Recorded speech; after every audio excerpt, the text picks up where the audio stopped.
everybody, it's Vanna. Welcome back to my channel. Today I'm going to be going over all of the books I read in the year of 2024.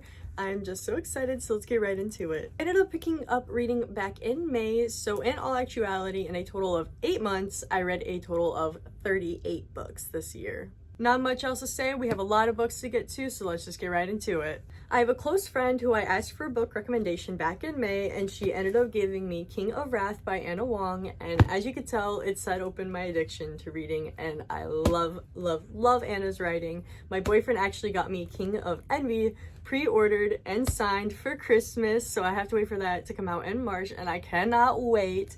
I love Anna's books though. I cannot wait for the next books in this series. If you love your billionaires, there's all different tropes for every single book, even the next 3 that are still coming out, and she has different tropes for all of her other books. Highly recommend this series. This was the best first series ever. Next up, for the month of June, I read the Twisted series. I actually ended up loading out my Twisted Love book, which I highly doubt I will be getting that back, but that's besides the point. If you guys haven't read this series, go read it for yourself. I feel like I was the last one to read this series, so if you already don't know about it, it's literally a cute little billionaires series. They all have different tropes each book, and it all revolves around a painting. That's all I'm going to give you, so go read it for yourself. I'm also sitting in my living room right now, currently editing this video on my phone, and then I opened up Facebook for literally like 5 minutes, and I literally see that Anna, like the first thing that I opened is Anna just released that she is having a Netflix series for the Twisted series. For July, I ended up reading Haunting and Hunting Adeline. I actually ended up wishing Haunting Adeline was just a standalone book by itself. It was super good. Overall, I liked the book. The second book and the third and the fourth, I feel like the rest were cash grabs.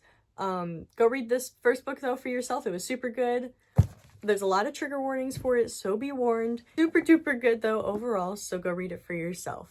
Next, I ended up reading Credence, and I also have Birthday Girl. They're both super duper good books by Penelope Douglas.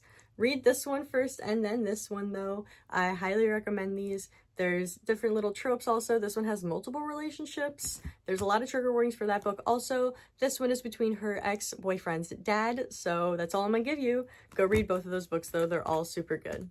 August, I only ended up reading 2 books. I actually got super busy this month with traveling to Texas. I ended up not liking these books at all. I wanted to put them down so bad, but I knew I had to finish them because I would have had no reads this month.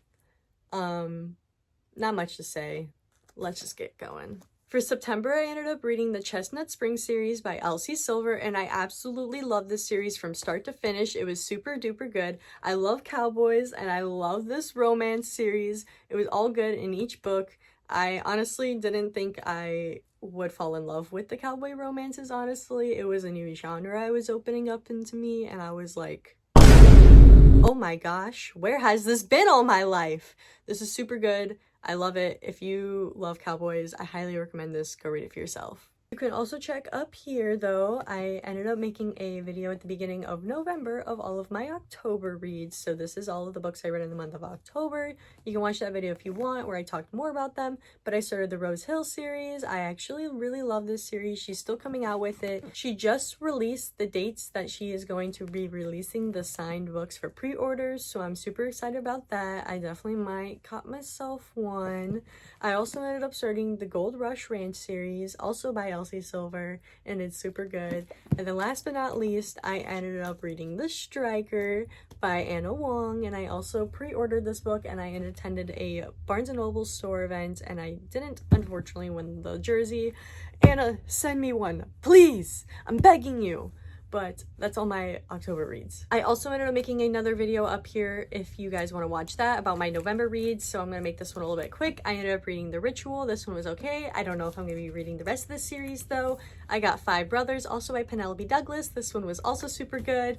We got Does It Hurt? I loved this one, but again, you guys know my opinions about the Cat and Mouse duet series. I also ended up getting the book for The Front Runner. Walmart didn't end up sending me it. I went to the physical store and an employee canceled my order in front of me without asking me, so I had to go buy the book there. So that wasn't fun.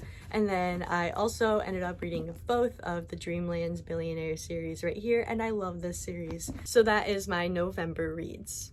For December, I also ended up making a video up here you guys can watch, but I ended up reading and finishing the Dreamland Billionaires series. I ended up reading the Rebel Blue Ranch series, which is also super good and is not finished, and I cannot wait for the next book to come out. I read 2 Christmas books, and I also read Diary of an Oxygen Thief, and lastly, I finished the Gold Rush Ranch series. That's a lot of books, and that's also all I have for you guys today, so I hope you guys enjoyed today's video just as much as I did. If you haven't already, make sure to leave a like and a comment down below, and make sure to subscribe, and I will be seeing you all in the next video. Bye!